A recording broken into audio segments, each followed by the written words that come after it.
fan of the Golden Circle exercise. I don't know if you've ever done it. Simon Sinek. It's the what, it's the how, and it's the why. And it's funny because we had a kind of an angle going into this, but after hearing so many people talk today, and so many amazing discussions, I feel like we nailed that golden circle in so many ways of like, why are we here? You know, how are we gonna do it? And what is it that I do? I was really fortunate in my early career to work with Indra Nooyi. She was the first female CEO of Pepsi. And it's so funny, I'm like nervous. Doing great. Like I remember just when it was me in April just having these discussions.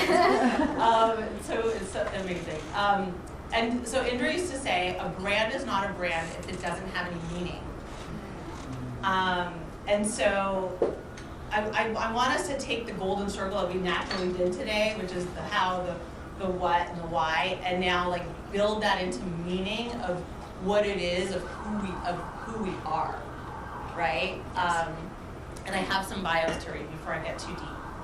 Sorry, I had to do this on my phone, on my flight. I mean, if I read all of their credentials, we'd be here all afternoon. But ALIZA LICHT was named one of America's Next Top Mentors. We need more reality shows like that. By the New York Times and Business Insider's top 20 most innovative career coaches. Her books include Leave Your Mark, Land Your Dream Job, Kill It in Your Career, Rock Social Media, and your new book, On Brand, which we're going to talk a little bit about today. Shape Your Narrative, Share Your Vision, and Shift Their Perception, which I love. And Summer, thank you for joining us as well. Recognized for building omni-channel ecosystems, complex content strategies, and partnerships that change narratives. Your clients have included Hearst, Meredith, Brandon Maxwell, Ashley Longshore, Kendra Scott, People Magazine, Food Network, House Beautiful, and Elle. You're the creator of, am I going to say this right? Ludor. Yes. Ludor Tales, an award-winning original series targeting today's youth with storylines to support mental health through best-selling books, films, gaming, curriculum, and podcasts. Thank you both for being here today and talking to us about personal brand. Yes. Okay, so a brand is not a brand without meaning. One thing you said to me, ALIZA, was we got to start treating ourselves as our most important client, right? Yes, I did say that. And so I'm gonna first ask you both, since you are experts in this arena, who are you? How do you explain your own personal brand? I think of myself as direct, decisive, savvy, and the girlfriend who will tell you you look bad in those jeans. Oh, that's good. That's good. See, that's a brand. Yes. That last piece, that was the meaning piece, right? We all just got that, right? Like we just really understood who you are by that one little description. I love that. So I'm going to change my answer based upon that. The true answer is I'm a small town girl from East Texas. We have 2,600 people and 3 stoplights and a Sonic, and that's who I am. I'm a marketing veteran with 20 years of experience, a storyteller at heart. I am an advocate for mental health among teens and have very personal and meaningful reasons for that. But I take pride in telling stories and being the person that's sent in to solve complex problems. Right. So think about that for yourself, right? When you're listing all the things you're really good at, or all the things you want to focus on as a consultant. We've been writing SOWs for many years now as consultants. I forget who said it now, but Kristen, maybe, this change, it evolves all the time, like how you write, what you're good at, what your services are. But there's something that will never change, is the person who's submitting it, right? Like it's the person that's on your social media handle. It's you, and we can't all be fortunate enough to be born with a brand name like Jennifer Justice. Facts. Like, could it be more poetic? But so when you're not born Jennifer Justice, how do you brand your name? How do you brand who you are? Do you want to go Yeah, so I mean, this is the reason I wrote On Brand, Right. because I think a lot of us are of similar age. And one of the things that I warn people about in On Brand is not suffering from last name syndrome, which is, I'm ALIZA from DKNY, which I was for 17 years.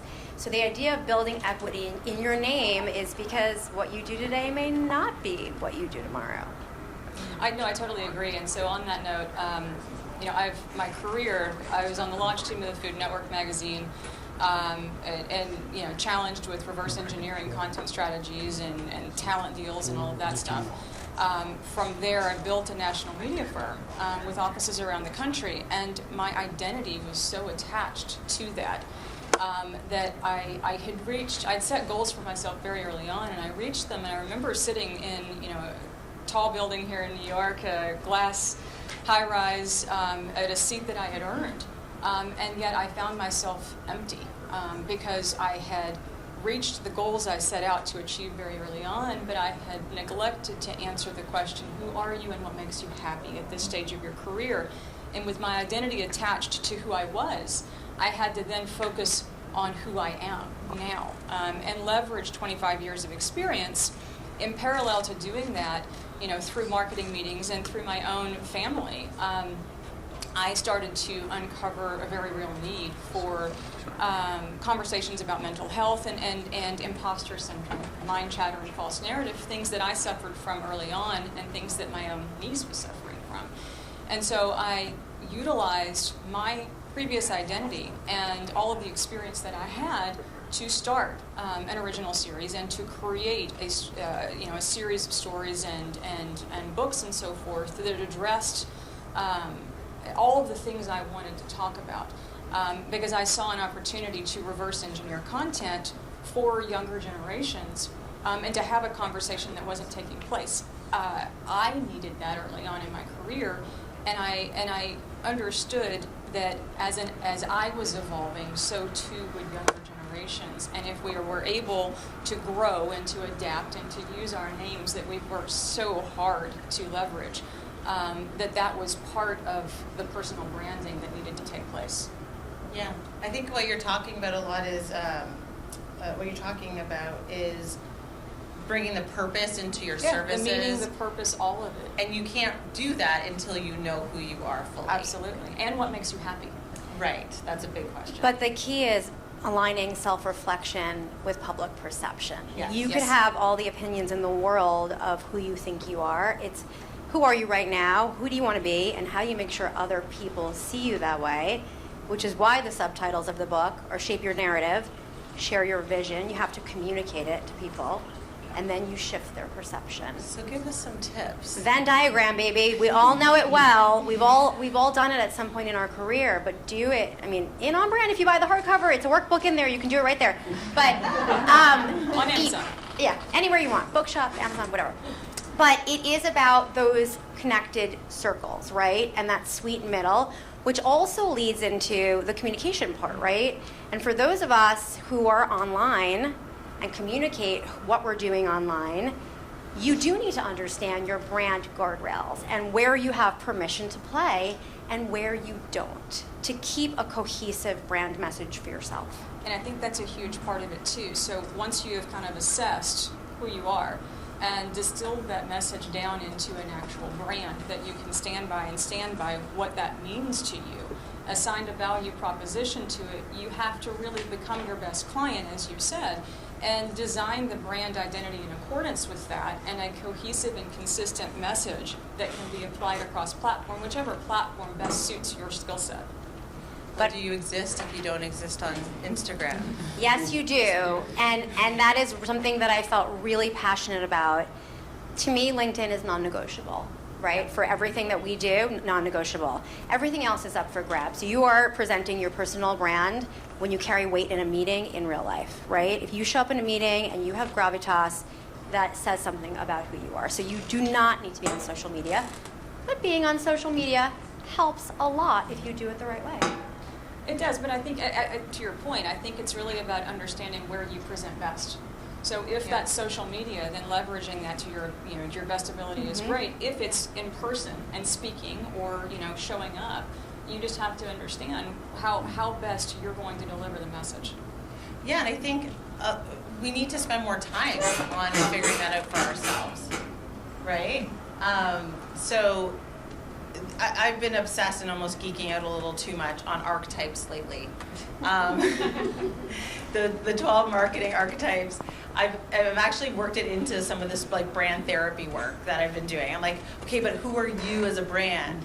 And once you figure out, I mean, like Mars Bar, Pepsi did it, all the big consumer companies have done this exercise, and I'll send a link on what books to buy to geek out with me.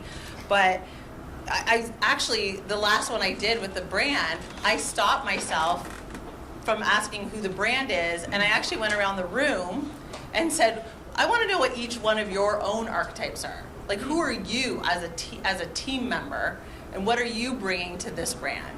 And then maybe we'll figure out what that secret sauce is. And it's interesting when you do the exercise yourself on who you are, and you really treat yourself like you're the celebrity in the room, like you're the brand that's worth millions and millions of dollars, how much you'll discover, and then how much that might shape your output, right? So, I mean, I don't know if anyone follows me on Instagram, but I've changed like my description of who I am like 1,000,000 times this year. I change mine every day. What do you mean? So that's okay then. Yes, of course. By the way, quarterly reminders. Quarterly reminder, all your bios, every single place you post, your website. You will look at it and be like, who the fuck wrote that? Like every single time. And what was I thinking? No, and by the way, why didn't I catch that typo every single time? Every time. Listen, repetition is reputation, period, end of report. If you want to be known for something, you need to repeat it because no one is thinking about you, no one's thinking about me. These are Dory Clark's words.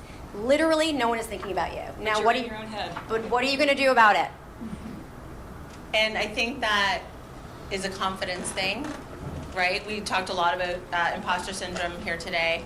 ALIZA, you said, and I know, I think Jennifer touched on this, you're in the room, you deserve to be. But how do you keep that mentality alive when you're being challenged, when there's people who are unhappy with your work, or people who are celebrating you and asking for scope creep and doing more? You know, how do you keep that intact with who you are? Post-it notes, 2 post-it notes. If you write these out and you keep them like on your computer, they will guide you. The first post-it note is, why not me? Why not me? Why can't it be me? You won't find an answer, because it can. Second post-it note is, if you're in the room, you belong there. And instead of wasting time wondering, how did I get here? Am I smart enough? Should I be the one representing my company or being the one speaking right now? Figure out the impression you're going to make now that you're in the room. Too many people waste time thinking about why they're there or how they got there, but the answer really is someone recognized something in you that you don't even see for yourself, and that's a gift. Absolutely. It's a gift, and you have to learn how to silence the chatter that we all suffer from. I mean, to this day, it's such a hindrance to being able to stand before your peers and acknowledge that you represent 25 years of experience. And whether or not you're standing there alone, you have 25 years of people that you have worked with and deals that you've cut and negotiated and partnerships you've developed on the way. And take ownership of both your time and your work and the value proposition that you bring to the table. Hell yeah. That contributes, right, to why you're there, and it is who you are in so many ways because of the path that we take. Our journey shapes us. But what I love about how you first described who both of you are is no one else has that in the room, right? I grew up serving pizzas in my parents' pizzeria. No one else can really, I mean, unless you did that too, that's awesome. But, you know, like there's certain conversations I'll have with brands and clients where I'm like, oh yeah, I know this because I used to talk to like 500 random customers a day. And that is who I am. And I'm not the girl who grew up with a trust fund or with parents who made money to, you know, send us to fancy schools. Like, we grew up happy, we grew up working hard. And so when you look at your own archetype of who you are, don't forget that little nugget of your experience of like how you grew up, what's happened to you, like your finding your passion, finding your voice for your books. That actually is the most valuable part of who you are in a room. I learned that early on, actually, because I would sit in certain rooms, and you'd hear, oh, they went to this school, like this education, and I really lost the ability to speak. I mean, I had the education or whatever else, the experience, but I would get so into my own head, and it was much later in life that, as I said, I'm from a small town. I'm a small town girl with a Sonic and a Dairy Queen, and I take enormous pride in that. But it took a lot of work to understand that makes me human. That makes me that's a very unique proposition to say, here's roots, here's where I'm from. I wrote a series about animals and, starting on a barn because that's organic and authentic to my story, and nobody else can say that.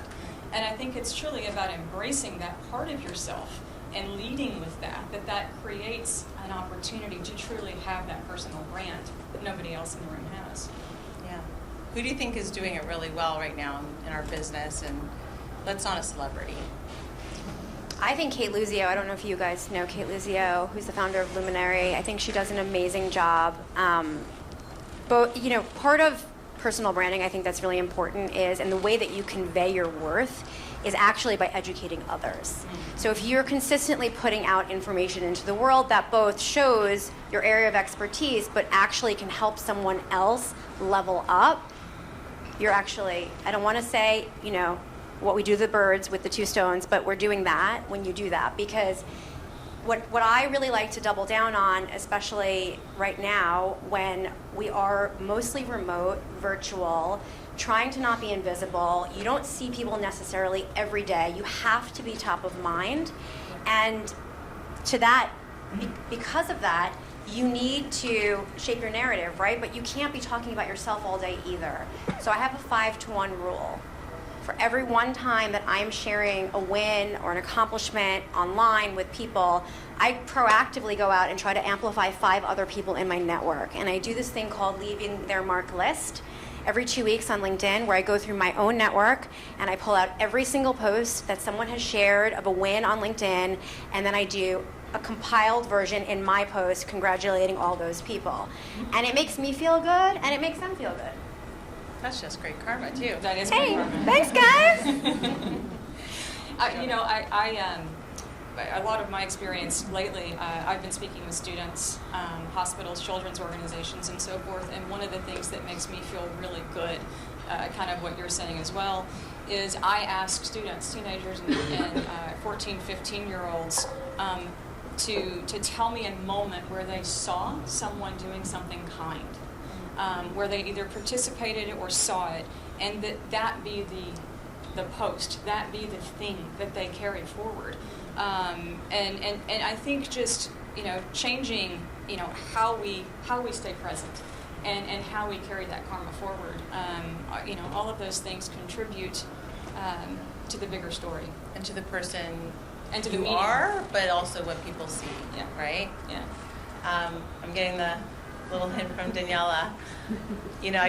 I think this whole group here has such incredible opportunities. Some of us have huge audiences already following, and we're learning so much about the importance of LinkedIn, and some of us are on TikTok.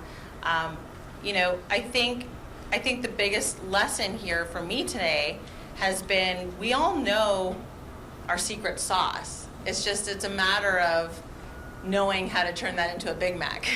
Well, right? I mean, I think the key here is the magic of a strong personal brand.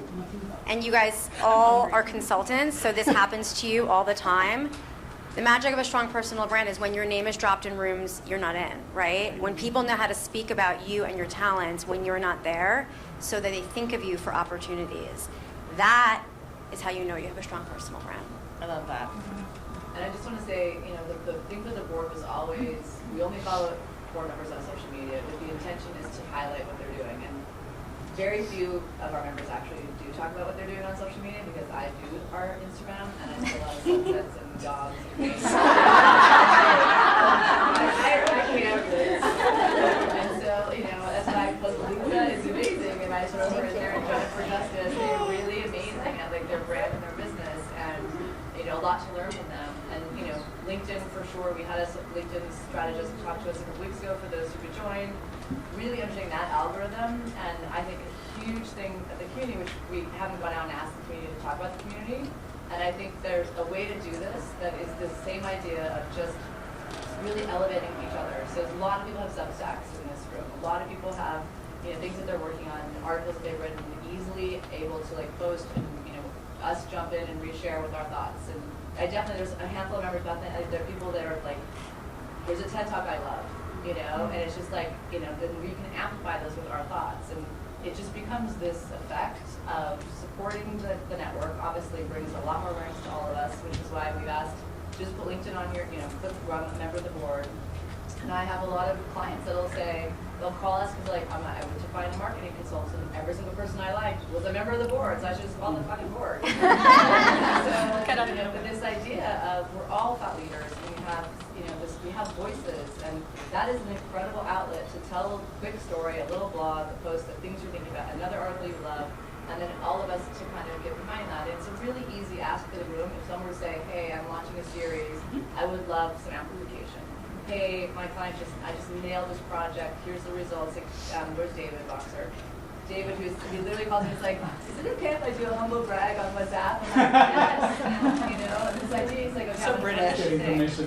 And you know, but yeah, that is really such a core point of this network is like, how do we help amplify what you're doing so you have greater visibility, we have greater visibility.